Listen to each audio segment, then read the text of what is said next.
बार यहाँ से गिन दो, आंखें मापी गिन दो। सबके नहीं।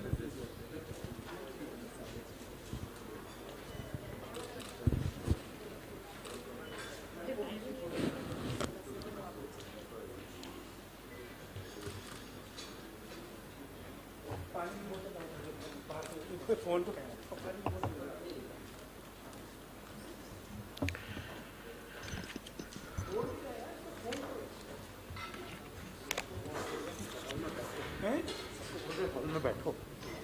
Shri Anurag Thakurji, the Honorable Minister for Information and Broadcasting, Sports and Youth Affairs, Government of India. Officials from the Government of India, we have some of our very important people from the industry, from even beyond industry over here, because we wanted to really talk to our Honorable Minister on the various portfolios that he holds on this very high priority topic that we have for us today, Sankalp se Siddhi, as we move towards the strategy for India at 100. And we have also, as you can see, Mr. Sanjeev Bajaj, the President Designate of CII, who takes over on the 12th of May. We have Rajan Navani, who's been leading the India at 75 initiative for many years now. And of course, Abhik Shingi, the managing partner of the BCG, who is working with the CII to take and to frame different stakeholder discussions for India at 100.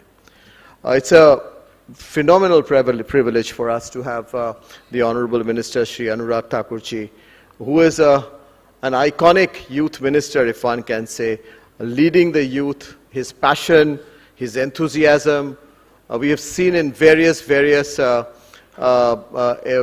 of work, his areas, and whatever he has done, we have seen how he has been transforming many areas where India one day, we are sure, would be in the leadership. We have seen his enthusiasm come when he talks to the youth, his enthusiasm when he has led issues of sports.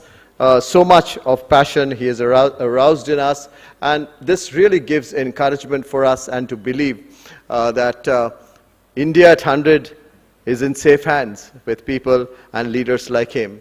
So, Honorable Minister, we have in CII, we have interacted with you several times when you have been in ministries, in different ministries, different avatars, Ministry of Finance and your corporate affairs, and each time your infectious energy, Honorable Minister, has really inspired us. You have earlier spoken to us about many areas. You spoke once to us, I remember, about women empowerment. You spoke to us about the manufacturing sector growth. You spoke to us about how industry could contribute towards sports. You spoke to us earlier about areas where you have seen the involvement of industry in various priority areas of your government and of yours. And today, we meet here to understand from you how can industry be a part of this phenomenal journey of this Amritkal between now until India at 100. Honorable Minister, we started working on India at 75 a few years back, and as I've been telling the other honorable ministers who are present here just a little while back, and I would like to tell you one small story, sir, that a few years back, actually way back in 2007-8, when we started this work, we had gone to Gujarat, into Gandhinagar, and we met our Honorable Chief Minister at that point in time over there, who's our Honorable Prime Minister today. And we spoke to him in presence of a very renowned professor, Indian origin professor, Professor C.K. Prahlad, about a vision of India at 75. And when we spoke to him, and a meeting of 45 minutes was converted into a 3-hour meeting, sir. And in that he said that this is phenomenal visioning, and when we go to Delhi, we will do what we are visioning. Sir, he did what he did when he has come to Delhi. And so we started this journey with his blessings, and with leaders like you, with passionate ministers, young visionary work that people like you have been doing. We expect to take we work in partnership, industry partnership with the Government of India. So we have worked in many areas, but today is not to give you a report card of what we have done, but today is a day when we seek your inputs and your thoughts on what more can be done for India to be at the top on the high table as we have entered into a phase where we think that there's so much of opportunities that lies ahead for us, and partnerships between different stakeholders that are present in this hall today and across the country can do. With that, I'd like to once again welcome you, sir, to this very, very special session on, and we have named this session as Volunteering Engagement Strategy for India at 100, and how volunteering could lead to a much, much stronger partnership. So once again, welcome to you, and thank you very much for participating at this session. Ladies and gentlemen, also welcome to you, and thanks for being here on this for this very important session. Do participate in this session with our Honorable Minister for Information and Broadcasting, Youth Affairs and Sports, and Government of India, and please welcome him with a very strong applause. Thank you. May I now request Rajan to brief us very quickly on the work done on India at 75.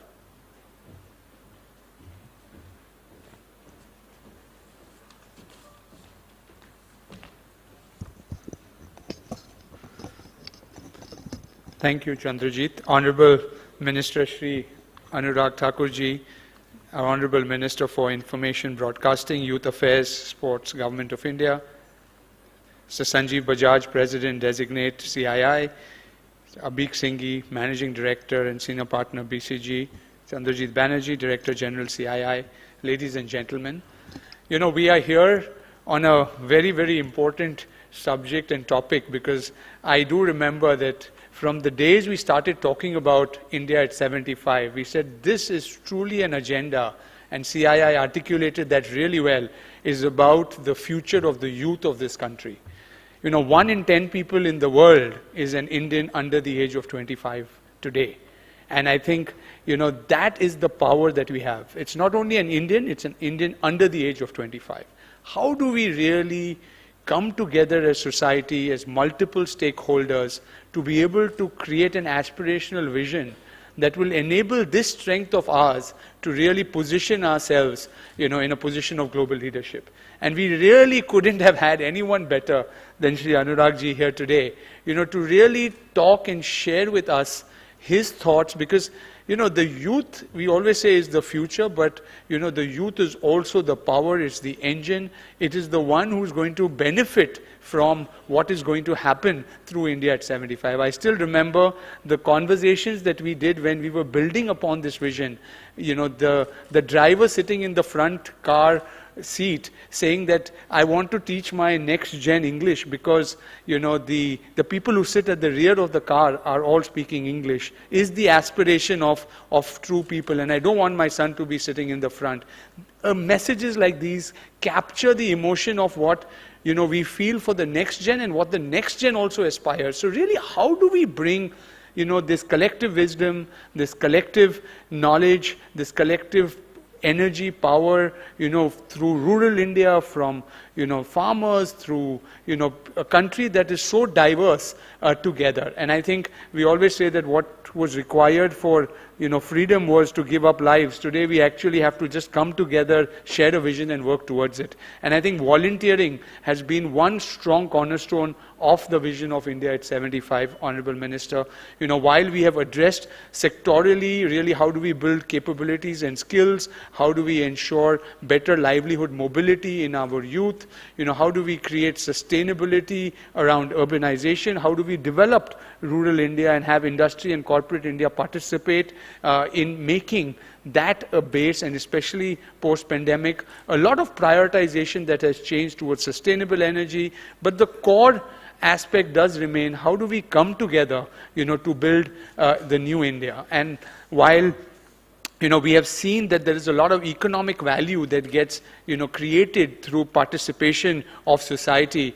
There are great examples globally where we are able to create what does that contribute towards India. And I think corporate India towards, using its talent that has not only built companies, but now to see how that can be leveraged deeper, to build India. And over the past 15 years, volunteering and the National Volunteering Week, which we have from the 18th of Jan leading up to 26th of January, has been one of our strongest platforms for engagement with multiple stakeholders. The National Volunteering Grid is a technological platform that provides engagement for multiple stakeholders to come together to solve issues which are very local, but at the same time contribute thoughts and derive ways in which they can participate in shaping the larger part of the future.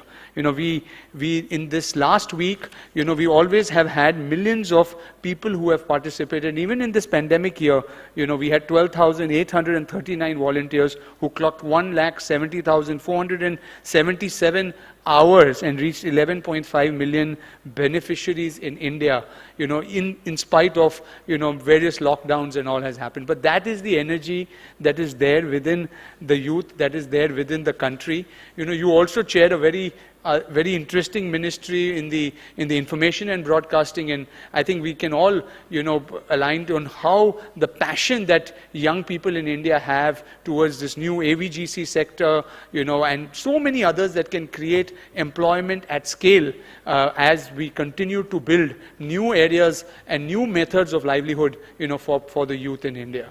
I think there is one very, very interesting opportunity that I would think for us as business and government to collaborate on is, as we see new technologies, and we've seen so many young Indians create entrepreneurial energy that is being talked about globally, number of unicorns, a number of new areas. As a lot of these new emerging technologies and areas are created, be it blockchain, AI, so many others, how do we really work with policymakers like yourselves and others, to create this framework together, in the initial stages itself, rather than, we create, these pockets of some excellence and then, take time to address different challenges there. Areas like esports that will cut across sports ministry, IT ministry and others are strong emerging areas. And really, how do we collaborate, as a country, as stakeholders that involves a large number of young people to come together? So a lot of interesting opportunities for us, sir, to build upon, to work together. And I think, this platform that we have here today is a kickstarter to a conversation that will last over the next 4 months to consolidate all of these inputs into a vision. So your words today, I am sure, will continue to ring in the minds of people in India,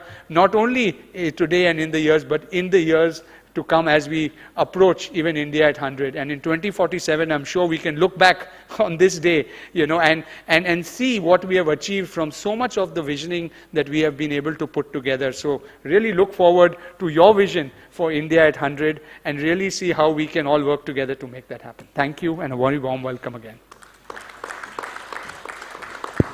Thanks, Rajan. May I now request Sanjeev Bajaj to give his remarks, please.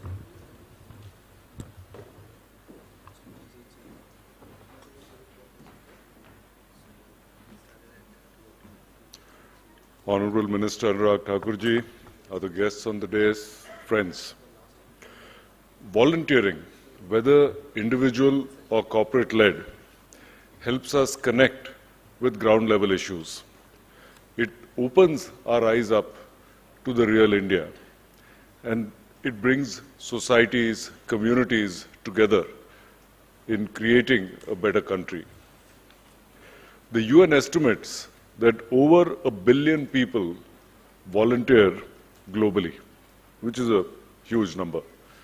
Now, developed countries have been doing volunteering as a part of an exercise for multiple decades, and hence they have institutionalized many volunteering models with an objective to have clearly defined outcome metrics and a reward and recognition system, so that this is not something that happens ad hoc, but happens in a more systematic and ongoing manner.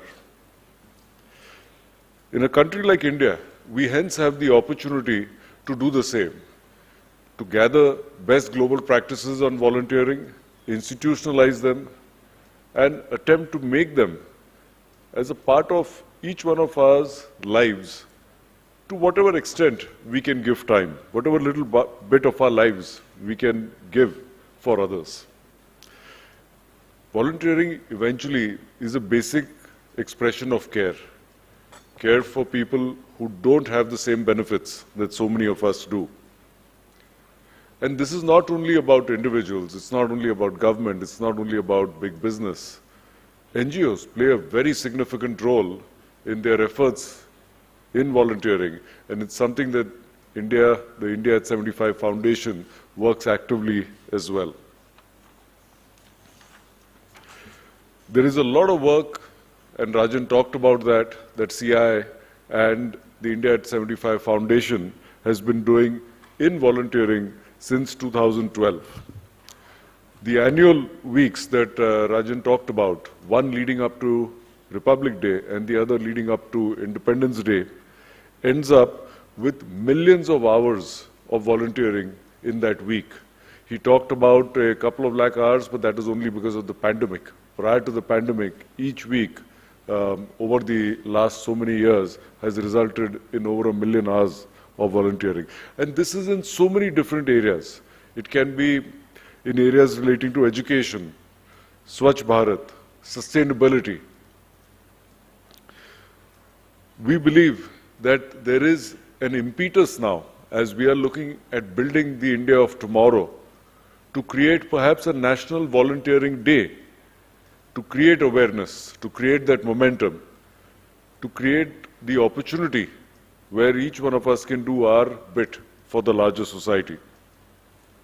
We look forward, as Rajan said, to the Minister's views on how the government thinks about volunteering and how we can take this up on a much larger scale in the coming years. I would like to end with a quote by Vivekananda. "This life is short. The vanities of the world are transient, but they are alone live in those who live for others. The rest are more dead than alive." So it's an individual and a collective responsibility, and we want to work with the government, with each one of you all, to see how can we take up this joint responsibility that much more in the coming years. Thank you.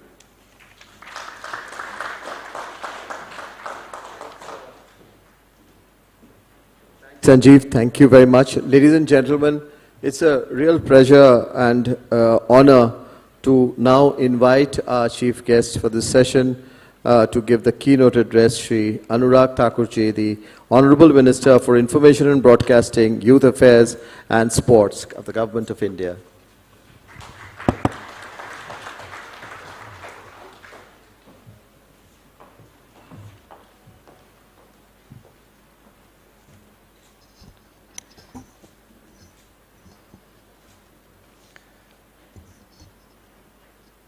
संकल्प से सिद्धि के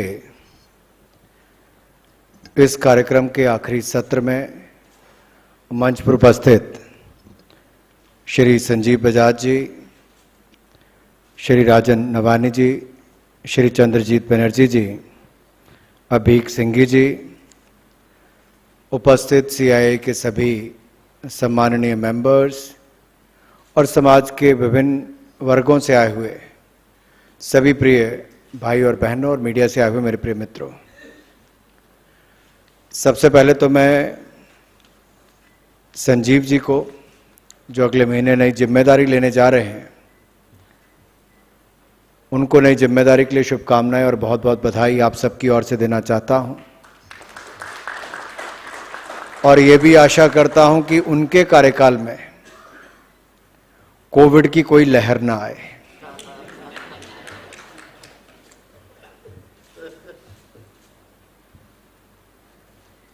नहीं तो शायद एक दो president की term तो ऐसी निकली होगी, कोविड में निकल गई होगी।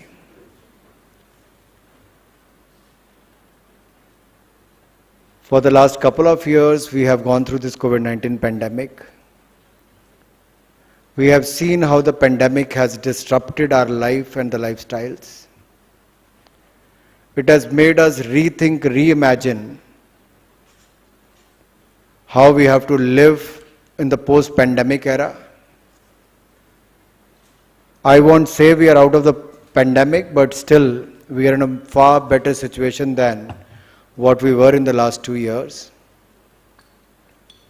And this is a very important year for all of us because we are celebrating the 75th year of the independence. And I could see written on my bag, it's New India, New Resolve. Naya Bharat, Naya Sankalp. So this is the right time to resolve when India is at 75.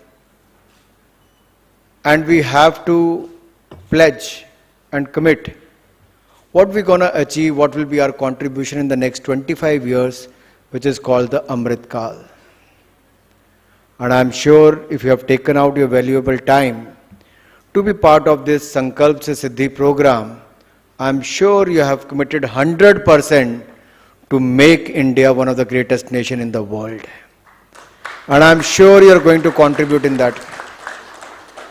India recognizes that the nation can only be healthy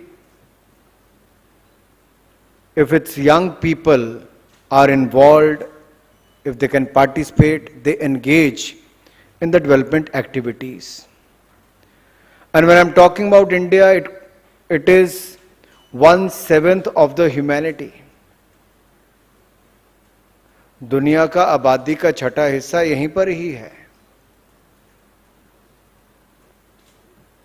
और 130 करोड़ के देश में 2/3 लगभग 60% से ज्यादा युवा हैं जो 35 वर्ष से कम आयु के हैं.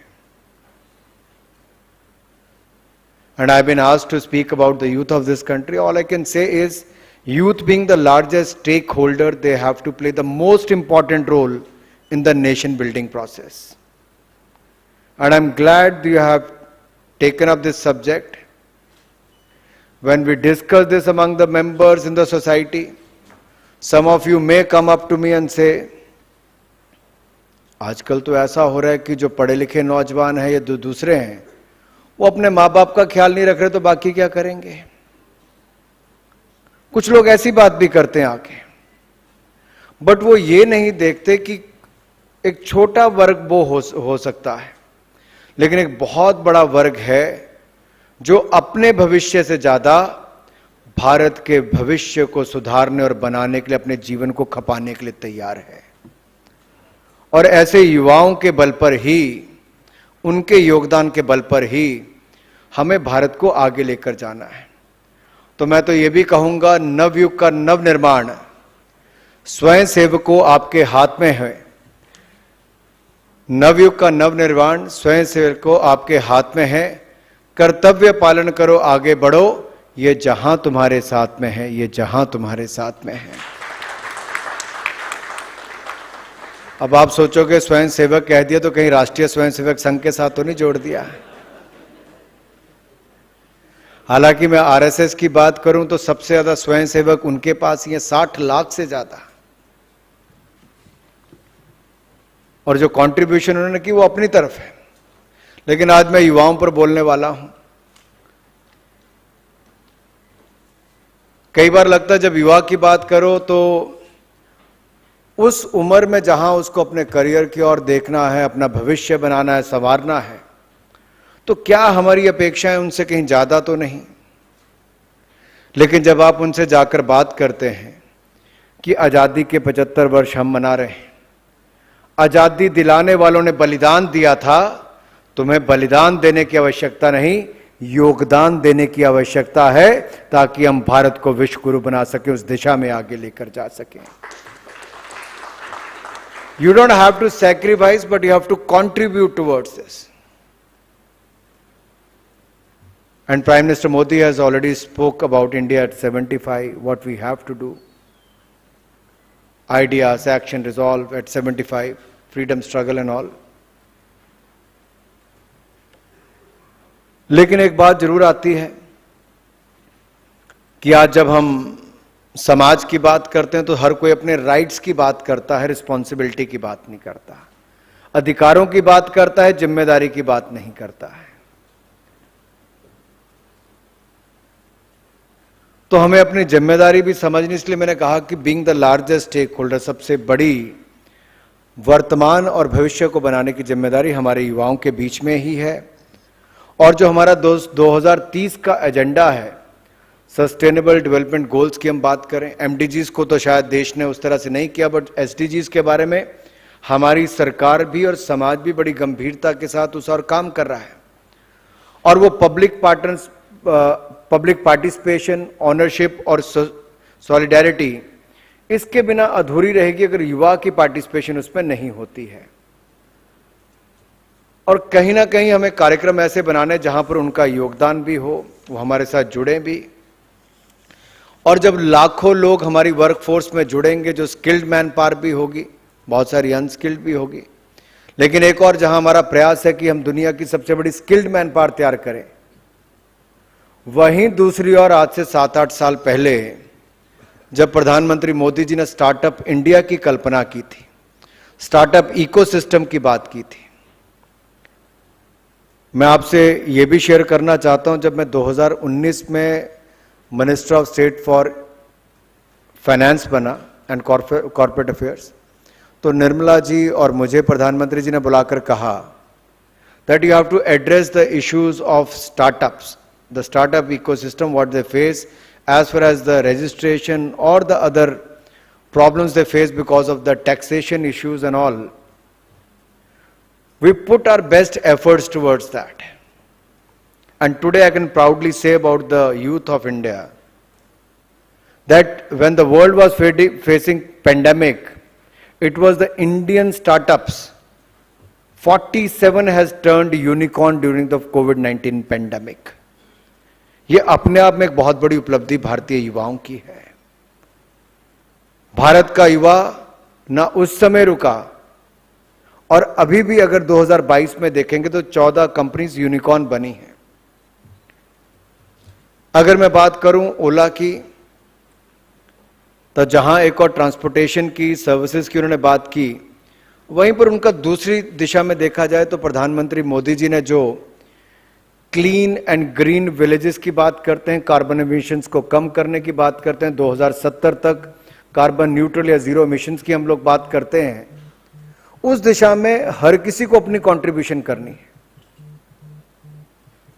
तो वो भी अपनी ग्रीन टेक्नोलॉजी की ओर जाने का प्रयास करें। ऐसे बहुत सारी कंपनीज अपने सिस्टम्स में बदलाव कर रही हैं कि हम कैसे कार्बन न्यूट्रल हो, कार्बन एमिशंस कम हो। अब इसमें युवाओं की भागीदारी तब होगी जब जन जागरण होगा, जागरूकता होगी। We can only achieve this with the people's participation and if you make it a people's movement. जब तक जन भागीदारी से जन आंदोलन की ओर हम नहीं चलेंगे, तब तक जो लक्ष्य हमने 2030 या 2070 का भी रखा है, उसको अचीव करना बहुत मुश्किल होगा। मैं कई बार सुनता हूं कि एनजीओस ने ये काम किया या दूसरे संस्था ने ये काम किया। आपदा के समय बहुत सारे इंडिविजुअल्स ऐसे सामने आए, इंस्टीट्यूशंस ऐसे सामने आए, जिनको सरकार ने नहीं कहा था कि जाकर मदद कीजिए। वो अपने घर से भी खाना बनाते थे और कम से कम 20, 30, 50 लोगों को फीड करते थे। बहुत सारे इंडिविजुअल्स इकट्ठे होकर कम्युनिटी किचन चलाते थे और हजारों लोगों को फीड करते थे। उनके काम को देखकर बड़ी बड़ी कॉर्पोरेट हाउसेस ने उनको फंड करना शुरू किया और सर्विस प्रोवाइडर ने उनको साथ साथ में डिस्ट्रीब्यूशन के नेटवर्क में साथ किया। अकेली सरकार भी करती तो शायद संभव नहीं होता। मैं अपने विभाग के युवाओं की बात करता हूं, हमारी अलग अलग संस्थाओं से NYKS और NSS के 50 लाख से ज्यादा युवाओं ने देश भर में अनाज देने का भी और जागरूकता करने का भी, मास्क बनाकर उसको बांटने का भी काम किया है। तो भारत के युवाओं ने वहां पर भी करने का काम किया, वो पीछे नहीं रुके। आरोग्य सेतु ऐप हो, कोविन पोर्टल हो, जहां वैक्सीन लगाने का और सर्टिफिकेशन देने की बात वेस्टर्न वर्ल्ड ने सोची तक नहीं थी, उससे पहले भारत ने की। They were still struggling even during the pandemic. उसी तरह से आरोग्य सेतु ऐप में इन्फेक्शन कहाँ है, क्या है, उसको ट्रैक करने का हमने भी प्रयास किया। अब ग्रामीण क्षेत्रों में कौन जागरूक करने गया? कोई सरकारी अधिकारी थोड़ी गया, तो वॉलंटियर ही जाते थे वहां पर। आगे भी इसी तरह के प्रयास होंगे जब हमने कुछ और करना है। मैं अपने क्षेत्र में हिमाचल प्रदेश में, जहां से मैं चौथी बार लोकसभा का सांसद बना हूं, हमीरपुर मेरे संसदीय क्षेत्र का नाम है। मैंने 2014 में 3 मोबाइल मेडिकल यूनिट से सांसद मोबाइल स्वास्थ्य सेवा की शुरुआत की, जिसको अस्पताल कहा। मेरे पास पैसे नहीं थे, मैंने, मेरे कुछ दोस्तों ने मिलकर 3 मारुति की जो वैन आती छोटी वाली वो खरीदी, डॉक्टर हायर किए, उसमें लैब स्थापित की और डॉक्टर्स के साथ साथ उसको भेजना शुरू किया। रोज नए गांव में जाती थी। मैं चाहता भी तब भी तनख्वाह देकर भी लोगों को नहीं रख सकता था। रिटायर्ड लोगों ने वॉलंटियर किया, युवाओं ने वॉलंटियर किया। वो 3 गाड़ियों से चलती चलती आज कॉर्पोरेट जगत भी साथ में जुड़ा। हम लोगों ने पिछले 4 साल में 7.5 लाख लोगों को free checkup, free medicine, free treatment देने का काम किया और कोविड-19 पैंडेमिक के दौरान भी वो काम किया। ये तब हुआ जब वहां पर जन भागीदारी हुई, स्वयं सेवा हुई। लोगों ने बगैर कुछ लिए हुए, बगैर कुछ सोचे, केवल सेवा के भाव से आगे आए हैं, तब जाकर वो संभव हो पाया। तो कई बार आप अच्छा काम करने जाओ तो आपको पैसों की आवश्यकता नहीं पड़ती, साधन ना भी हो, लेकिन साधना ठीक हो तो संसाधन अपने आप जुट जाते हैं, लोग भी जुट जाते हैं। और मेरा आज के युवाओं से इतना ही कहना है कि आपकी सोच सही होनी चाहिए। But then there is a saying that charity begins at home. हमें अपने से ही शुरुआत करनी, कहीं ना कहीं यहीं से आगे लेकर जाना है। मैं बहुत सारी फिक्की और सीआई की कॉन्फ्रेंस में आता हूं, वहां पे सीएसआर की बड़ी बड़ी बातें होती हैं। काम कितना होता है मुझे पता नहीं। मैं कॉर्पोरेट अफेयर मंत्रालय में भी था, मैंने वहां पर भी देखा कई कंपनियों के 750 करोड़ रुपया अनस्पेंट पड़ा हुआ है सीएसआर का। हमने क्रिमिनलिटी उससे हटाई because prime minister wants ease of doing business. तो उन कंपनियों ने उसको फिर फॉर ग्रांटेड ले लिया कि अब तो खर्च करना ही नहीं है। I am not talking today about the CSR. What I am trying to say is, क्या सीएसआर से पहले दुनिया नहीं चलती थी? चलती थी। ये तो कानून 2013 में बना है। समाज सेवा तो हमारे संस्कृति का, हमारे समाज का बहुत पुराना इतिहास है जी। मैं अगर शिक्षा के क्षेत्र में भी कहूं, जब हिमाचल का एक बहुत बड़ा हिस्सा पंजाब का हिस्सा होता था और पंजाब में भी पाकिस्तान वाला पंजाब भी जुड़ता था, तो आजादी के बाद आर्य समाज ने, डीएवी ने शिक्षा के जगत में बहुत काम किया। शायद सरकारों ने उतने स्कूल कॉलेज नहीं खोले जितने उन्होंने खोल दिए थे। और आज भी समाज अपना बहुत बड़ा योगदान करता है। और बहुत सारे इंडिविजुअल्स ऐसे होंगे जो बगैर किसी रिटर्न में, किसी फेवर को मांगने के बजाय अपनी तरफ से कोई ना कोई एक क्षेत्र को पकड़कर पूरी अपना योगदान देते हैं। और मैं धन्यवादी हूं प्रधानमंत्री मोदी जी का, जिन्होंने ऐसे लोगों को चुना। आज पद्म अवार्ड दिल्ली के बैठे हुए कोई बड़े बड़े लोग नहीं लेते। It's a people's Padma today, जो ग्रामीण क्षेत्रों में रहकर भी अपना पर्यावरण से लेकर समाज के अलग अलग क्षेत्रों के लिए योगदान देते हैं। आज उनको पद्मश्री से लेकर पद्म विभूषण से नवाजा जाने लगा। वो उस दिशा में आगे नहीं बढ़े थे। मुझे लगता है ये सेशन लंच के बाद तो नहीं शुरू हुआ कहीं। ज्यादातर ये होता है कि लंच के बाद बुलाओ तो सब में सुस्ती होती है, आंखें के बंद हो रही होती हैं। पर कम से कम जिन लोगों ने अपने जीवन के 35-40 साल समाज और देश के लिए दे दिए और पद्मश्री से नवाजा के लिए, उनके लिए तो जोरदार तालियां बजा दो।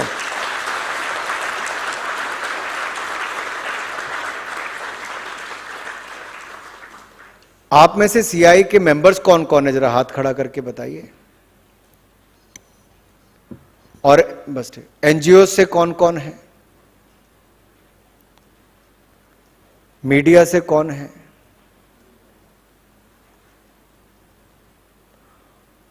और कोई बाकी कॉरपोरेट जगत से CIA के मेंबर के अलावा, और स्टार्टअप से। So it's a good mix of various sectors. Chandrajit ji, खूब मेहनत की आपने इसके लिए। अब मैं कई बार सोचता हूं, स्वच्छ भारत अभियान क्यों? हमें आजादी के 70 वर्ष के बाद स्वच्छता की याद क्यों आई भाई? अगर हम में से अधिकतर लोगों ने WHO की, यूनाइटेड नेशंस की रिपोर्ट्स पढ़ी होती तो उसमें यह भी देखने को मिलता कि महिलाओं को आदि समस्याएं तो शौचालय ना होने के कारण भी है, जिनको सनराइज से पहले और सनसेट के बाद ही बाहर जाने का अवसर मिलता था। And think about a pregnant woman who doesn't have a toilet and she has to wait for 8 hours to go out.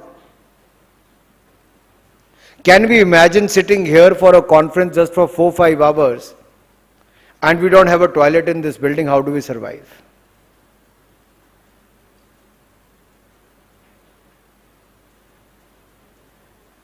I traveled across the length and breadth of this country. I have traveled to more than 500 districts of this country. When I was the national president of BJP Youth Wing, सुबह की train में बैठे तो train की पटरी पर line लगी होती थी, खेतों के पास से जाओ तो वहां पर थी, गाड़ी में जाओ तो ये हालत थी। आज आप जाइए, उससे आप बचे हैं जी। आदि बीमारियों का कारण ये होता था। मुझे आज भी याद है, योगी आदित्यनाथ जी हमारे साथ सांसद थे, मुझसे वरिष्ठ थे, वो हर बार आते थे, जैपनीज इंसेफ्लाइटिस इसकी बीमारी की बार बार बात करते थे। मैं सोचता था समस्या क्या है।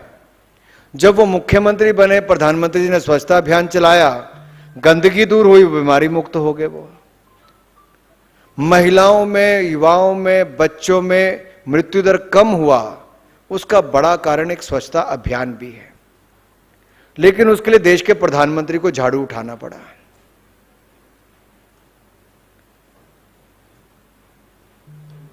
कॉर्पोरेट जगत साथ में जुड़ा। जितने शौचालय 70 साल में नहीं बने थे, आप सबकी मदद और आप सबके प्रयासों के कारण 2 साल के अंदर 12 करोड़ शौचालय इस देश में बने। 12 करोड़ शौचालय। आप लोगों ने देश के गरीबों के जीवन में कितना बड़ा बदलाव लाए हैं। यह भी आपकी एक जनभागीदारी है। आपने पैसा कंट्रीब्यूट किया, अपनी सर्विसेज दी, कईयों ने बनवाने का काम किया, उससे फर्क पड़ा। स्वच्छता आंदोलन को आपने दम दिया, उससे फर्क पड़ा। जन भागीदारी की हम बात करें तो उससे बहुत सारे वर्गों में देखा जा सकता है। माई गॉव का प्लेटफॉर्म है। अब चाहे तो सरकार तो किसी को भी हायर करके कुछ भी कर सकती है। We invite people, the young minds to participate, give their suggestions, ideas and we adopt that. That was another interesting way. Prime minister ने स्पीच लिखनी हो, कोई नया कार्यक्रम शुरू करना हो, तो उस पर भी जन भागीदारी की बात की जाती है, वहां पर भी आपकी कंट्रीब्यूशन की बात की जाती है। यही नहीं, volunteerism top to bottom approach भी हो सकती है और बॉटम टू टॉप अप्रोच भी हो सकती है। डिपेंड करता है कि हमने काम क्या करना है। प्रधानमंत्री से प्रधान तक की बात भी हो सकती है एंड पीपल टू प्रेसिडेंट की बात भी हो सकती है। हम लोग पीपल्स इन्वॉल्वमेंट करें कैसे? मैंने युवाओं के लिए तो बहुत कुछ सोचा है। अभी तक तो शिकायत ये आती कि हमें इस संस्था के साथ जुड़ना है, तभी हम वॉलंटियर हो सकते हैं। हम लोग एक पोर्टल तय करने वाले हैं जहां पर आप आए, अपने आप को रजिस्टर करें and you register as a volunteer. आप अपना एरिया देखिए, आप कहां पर कंट्रीब्यूट करना चाहते हैं। You pick any area of your choice जहां पर आप कुछ करना चाहते हैं। मुझे लगता है कि अगर विचार और पहल अच्छी हो तो कोई एकीकृत संगठन की आवश्यकता नहीं है, यूनिफाइड ऑर्गेनाइजेशन की आवश्यकता नहीं है। अच्छी सोच के साथ कोई भी जुड़ने की तैयारी करता है और ऐसे बहुत सारे मॉडल देश और दुनिया भर में अवेलेबल है जहां पर लोगों ने अच्छा किया है। आपदा के समय भी मुझे याद है, उत्तराखंड में आपदा आई, कश्मीर में आपदा आई, हम किसी को बुलाने नहीं गए। लोग अपने घरों में से कपड़े भी लाते थे, राशन भी लाते थे, सेवाएं देने के लिए डॉक्टर्स इकट्ठे हो जाते थे। कई बार तो लगता था कि इतने डॉक्टर्स को भेजें कहां पर इकट्ठे करके। आप कोई भी अच्छे कॉज के लिए आगे आओगे, आपके पास वॉलंटियर्स की कहीं कोई कमी नहीं है। इसलिए हमने सोचा है कि यूथ अफेयर्स इस मंत्रालय के अंतर्गत एक ऐसा पोर्टल बना के जहां पर रजिस्ट्रेशन आपकी लगातार हो और आप अलग अलग क्षेत्रों में समय पर वॉलंटियर करें। हम डिजास्टर रिलीफ की बात करते हैं तो क्यों ना युवाओं को प्रशिक्षण सारा साल उस पर दिया जाए कि कहीं पर भी आपदा आती है तो आप उसमें आगे बढ़कर आ सके। दुनिया भर के देशों में लोग फौज में ज्वाइन नहीं करते, कई लोग 1 साल के लिए वॉलंटियर करते हैं। जैसे देश में टेरिटोरियल आर्मी है, मैं एक कमीशन्ड ऑफिसर हूं, पहले लेफ्टिनेंट बना, अब मैं कैप्टन हूं, तो मैं भी साल में 36 दिन उसमें जाके देता हूं। I volunteer, I don't get paid for that. इसी तरह से धोनी है, कोई और है, वो भी ऐसा करते हैं। कोई कॉर्पोरेट जगत के लोग हैं, वो भी वहां पे जाके टेरिटोरियल आर्मी में जाके वॉलंटियर करते हैं। ऐसे बहुत सारी ऑप्शंस आपके पास अवेलेबल हैं, एनजीओस की हो या बाकी संस्थाएं हो, वहां पर आप कर सकते हैं। ब्लड डोनेशन की अगर मैं बात करूं तो कहते हैं कि रक्तदान महादान। आप में से कितने लोग रक्तदान करते हैं? 50% करते हैं, बहुत बड़ी बात है। रक्तदान करने वालों के लिए ताली पहले तो। कितने लोगों की जान बचती होगी आप इसकी कल्पना ही नहीं कर सकते। मैं 4 दिन पहले हमीरपुर में अपने संसदीय क्षेत्र में था, दिशा कमेटी की मीटिंग ले रहा था। डिप्टी कमिश्नर ने कहा सर हमारे लिए प्रॉब्लम आ गई, सीएमओ ने उसमें कहा, चीफ मेडिकल ऑफिसर ने, कि हमारे पास कैपेसिटी केवल 3800 यूनिट रखने की है और हमारे पास 6000 से ज्यादा यूनिट्स डोनेट हो चुके हैं। देश में सेवा करने वाले, वॉलंटियर करने वालों की कमी नहीं है। हम इसको जोड़ कैसे सकते हैं? मेरा सीआईआई से केवल एक अनुरोध रहेगा, क्या हम कुछ ऐसे क्षेत्र आइडेंटिफाई कर सकते हैं जहां पर वॉलंटियर करने की आवश्यकता है, जहां पर प्राथमिकता देने की आवश्यकता है? फॉर एग्जाम्पल आई स्पिरिट संस्था है, वो अपने आप वॉलंटियर करती है, नए नए आइडियाज लेकर आती है। ये जो यूनिफाइड पेमेंट हमारा सिस्टम है, यूपीआई जो है, यह दुनिया भर के लिए एक बहुत बड़ी सोच, जो भारत ने अपने आप डिजिटल पेमेंट्स की बात की है। दुनिया भर के देश तो कॉइन से पेपर करेंसी पर गए, पेपर करेंसी से प्लास्टिक करेंसी पर आए, फिर जाके डिजिटल पेमेंट्स पर गए। हम लोग तो कॉइन से, पेपर करेंसी से सीधा ही डिजिटल पेमेंट्स पर गए। We leapfrogged for that. हमारे युवाओं ने टेक्नोलॉजी में भी उपयोग किया है, लेकिन आई स्पिरिट जैसी संस्था ने ऐसे सुझाव भी आकर आगे दिए हैं। तो ऐसे नए नए सुझाव भी आज वॉलंटियर करके अगर आप करोगे तो सरकार को उसका भी बहुत सहयोग मिलता है। माई गॉव पर जिस तरह के सुझाव आते हैं उसका बहुत बड़ा लाभ मिलता है। तो कहीं ना कहीं आपने जो सोचा है इसका हमें बहुत लाभ मिलेगा, आपके सुझाव का भी। और मैं अंत में इतना ही कहूंगा कि ट्रेनिंग और स्किलिंग हमारे लिए बहुत आवश्यकता है। आज इंडस्ट्री से बात करो, वो कहते हैं स्किल्ड मैन पावर नहीं है। युवाओं से बात करो, कहते हैं सर नौकरी नहीं है। I think there is a huge gap. Somehow we have to bridge that also. The skilling ministry is also doing that with the new education policy after 34 years. We're trying to bridge that gap also. But at the same time, organization like yours and the corporate like yours or the NGOs can come forward to bridge that gap, help them through volunteerism or through the skilling programs or other efforts. We can try and do that because India could be the world's largest skilled manpower. We can do so. हमारे पास बहुत क्षमता है।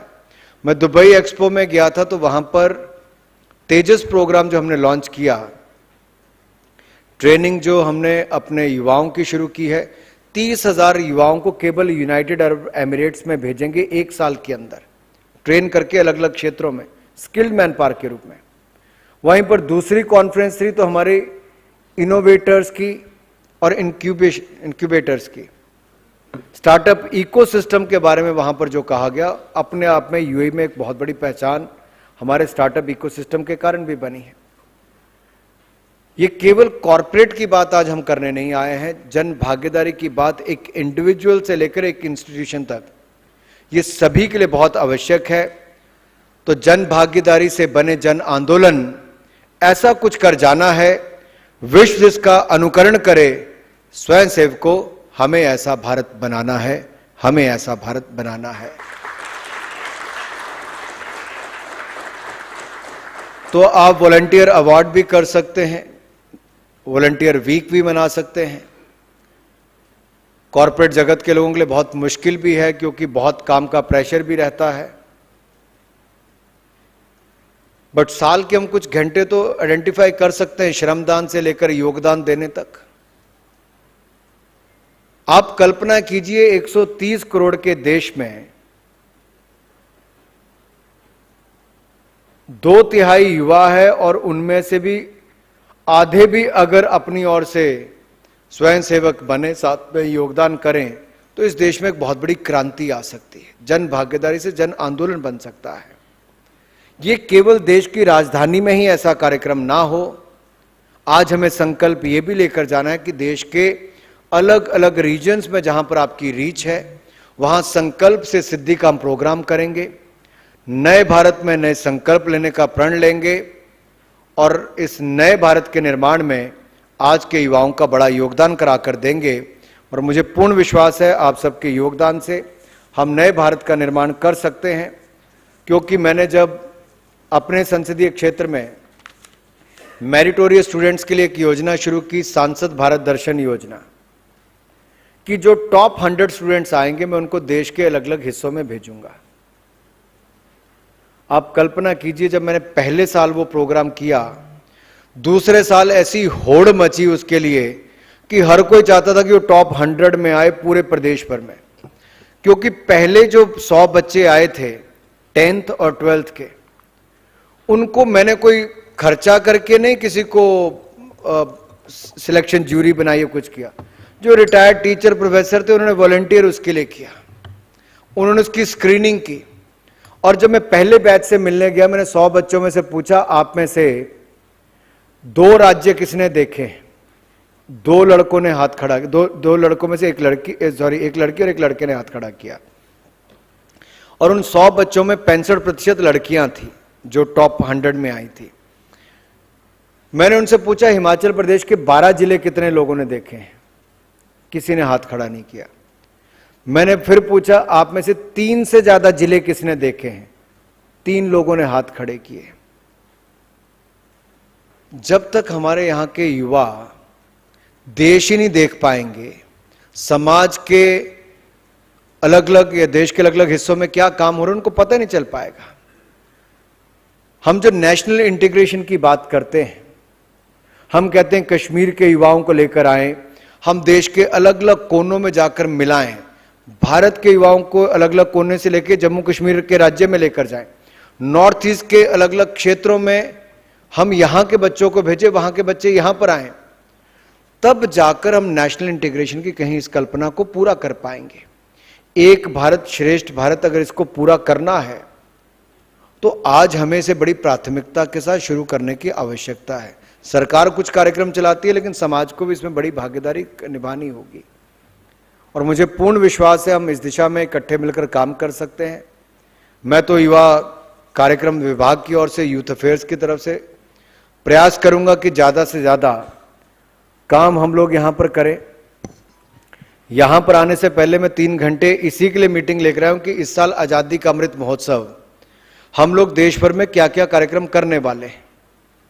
मैं उसका उल्लेख यहां पर नहीं करना चाहता क्योंकि आपका समय ज्यादा चले जाएगा, लेकिन इतना जरूर कहना चाहूंगा कि हम सरकार की ओर से सुनिश्चित करेंगे कि देश के युवाओं के अवेयरनेस भी हो, जन जागरण भी हो और उनकी भागीदारी, जन भागीदारी भी हो, और युवाओं को जन आंदोलन में भी हम लोग जोड़ सकें और एक नए भारत का निर्माण कर सकें। मेरी आपसे केवल इतनी ही प्रार्थना रहेगी कि जब हम ये कार्यक्रम की शुरुआत करें तो CII या फिर बाकी जो ऐसी संस्थाएं हैं, कॉरपोरेट हैं, इंडिविजुअल्स हैं, इंस्टीट्यूशंस हैं, NGOs हैं, या मीडिया के मित्र उसको और उल्लेख करने के लिए अपना योगदान जरूर दें, क्योंकि पूरी दुनिया भारत की ओर देख रही है। चाहे कोविड का समय था तब भी हाइड्रोक्सीक्लोरोक्विन अगर सप्लाई मेडिसिन करने की बात थी तो भारत की ओर दुनिया देख रही थी। भारत स्वयं PP किट नहीं बनाता था, लेकिन मोदी जी ने कहा आत्मनिर्भर भारत बनाना है। हमारी इंडस्ट्री के लोगों ने 1 महीने के अंदर इतनी बड़ी क्षमता खड़ी कर दी कि हमने 5 लाख PP किट 1 महीने में बनाने का काम किया, ना केवल भारत के लिए बल्कि दुनिया भर को देने का काम भी किया है। इसी आत्मनिर्भर भारत के सपने को भारत के वैज्ञानिकों से लेकर भारत की इंडस्ट्रीज ने पूरा किया। अगर भारत की अपनी वैक्सीन नहीं होती तो 186 करोड़ वैक्सीनेशन हम अब तक नहीं कर पाते। आज हम बगैर मास्क के नहीं बैठे होते। दुनिया के बहुत कम देश कर पाए जो भारत ने किया है। मैं तो कहूंगा पूरा ऑस्ट्रेलिया, हम एक दिन में उतनी वैक्सीन लगाने का काम भी भारत ने किया है। यह अपने आप में कल्पना से परे है। यही नए भारत की नई ताकत है। और 21वीं शताब्दी हमारी है। जब तक हम इसको दिल के अंदर से नहीं पक्का करेंगे और यहां नहीं बिठा लेंगे कि यह शताब्दी हमारी है, यह संकल्प भी हमें लेकर चलना है कि आत्मनिर्भर भारत के रास्ते से हमें नए भारत का निर्माण भी करना है। और मुझे पूर्ण विश्वास है, जो मैंने पिछले 7 वर्षों में देखा है, चाहे 45 करोड़ बैंक खाते खोलने की बात हो, 12 करोड़ शौचालय बनाने की बात हो, हर घर को शौचालय देने की बात हो, 3 करोड़ पक्के मकान बनाने की बात हो, हर गांव हर घर को बिजली देने की बात हो, 60 करोड़ लोगों को 5 लाख का इलाज मुफ्त में देने की बात हो, या अब हर घर को जल देने का काम भी 2 सालों में पूरा कर लिया जाएगा, हर गरीब को पक्का मकान बनाकर दे दिया जाएगा। ये फोकस्ड अप्रोच और इफेक्टिव इंप्लीमेंटेशन के बिना नहीं हो सकता था। आज एक ऐसा नेता हमारे पास है जो देश को आगे बढ़ाने का काम कर रहा है। इसीलिए हमें भी संकल्प लेना है कि हर भारतीय का योगदान भी हो, और इसी संकल्प के साथ हम ये सिद्ध करके दिखाएंगे कि यह शताब्दी भारत की है। और जो स्वामी विवेकानंद ने कहा था, उठो जागो रुको मत, जब तक मंजिल प्राप्त ना हो जाए तब तक रुकने का नाम नहीं लेंगे। बहुत बहुत धन्यवाद। जय भारत, जय Hind.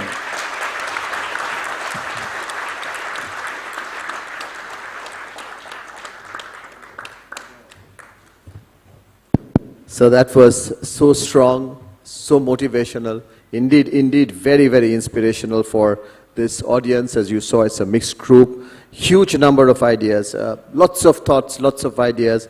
But what you reiterated was trust. Trust in people, trust in industries, trust in stakeholders.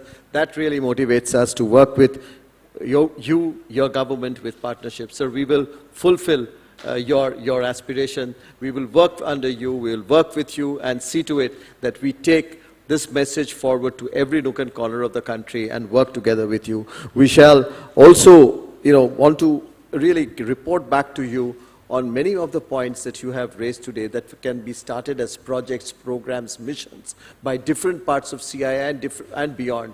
We'd like to come back and tell you what the progress is so that you can keep engaged with us, sir.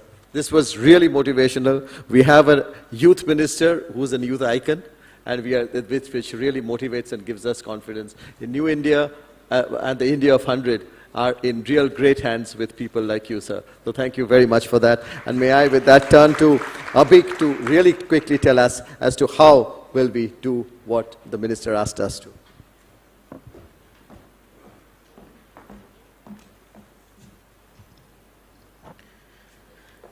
Good afternoon, Honorable Minister Shri Anurag Singh Thakur.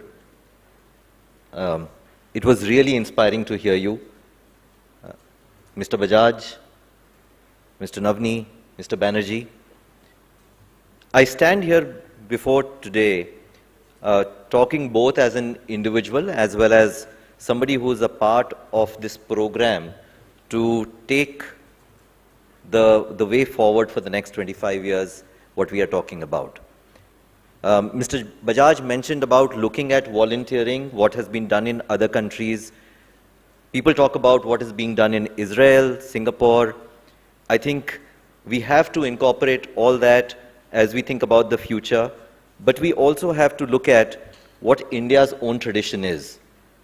Honorable Minister talked about seva, the tradition of dan and seva, really selfless service for the benefit of others, is a part of our tradition, and one finds that across the length and breadth of the country. And how do we incorporate that in the journey going forward? As we think about individual efforts, I recall 30 years back when I was studying at IIT Delhi, there was the NSS program which the Honorable Minister referred to, which involved contributing, volunteering whether it was for blood donation, whether it was for blind reading. And that is something which individuals did, but from an institutionalization perspective, what can be done going forward is something to keep in mind. As we think about the way forward, I captured a few things from what the different members talked about and Honorable Minister talked about. I think the first very important element that you referred to, sir, was to really capture the voice of the people across the length and breadth of the country. So this program that we are looking at, it's not only to capture the voice of the people in the metros, but to really listen to the voice of the people in the country and capture that as the aspiration of the people going forward. The second is something which is important to keep in mind. We have a glorious past. We have achieved a lot in the recent, present, and we have to plan for the future. And how do we keep all the three elements together is something to keep in mind. The third is to look at what other countries have done, whether it is in terms of conscription, whether it's in terms of the equivalent of the territorial armies, etc. But there is a lot that we have done. And so look at within to see what can be institutionalized going forward. So you captured many elements, in terms of skilling, in terms of volunteerism, in terms of capturing the voice of the youth, and you're absolutely right in terms of, if you look at 25 years later, a vast majority of the people who are today below the age of 35 will have to rise to the challenge of the next 25 years to harness, and how do we capture that? Finally, sir, I was inspired by what you said, and there's a poem which Dwarka Prasad Maheshwari had written just after independence, and how do we capture the essence of that, which read something equivalent to Utho dhara ke amar sputo, punah naya nirman karo, jan jan ke जीवन में फिर से नई स्फूर्ति नव प्राण भरो, नया प्रात है नई बात है, नई किरण है ज्योति नई, नई उमंगे नई तरंगे, नई आस है सांस नई, युग युग के मुरझे सुमनों में नई नई मुस्कान भरो. Sir, you have really inspired us. Our aspiration is to capture the aspiration of the 1.3 plus billion people and to develop a plan which is not only a 25-year-old plan, but we come back as a group to each other and to the government to reflect what progress has been made. So we keep on reviewing the progress against the targets, the aspirations, which the people of India, the people of Bharat set for themselves. Thank you very much.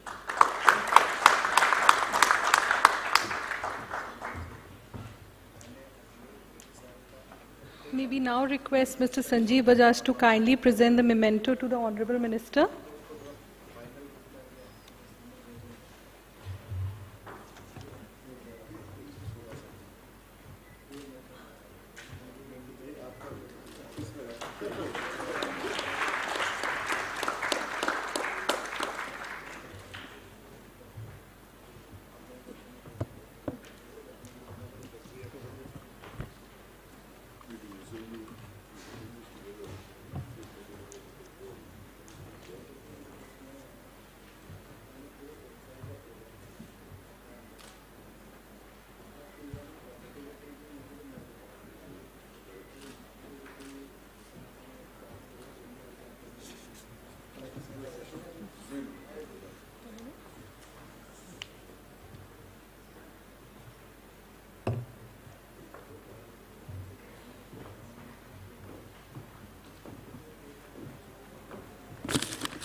I request all of you to please proceed to the Nalanda Hall for tea and coffee.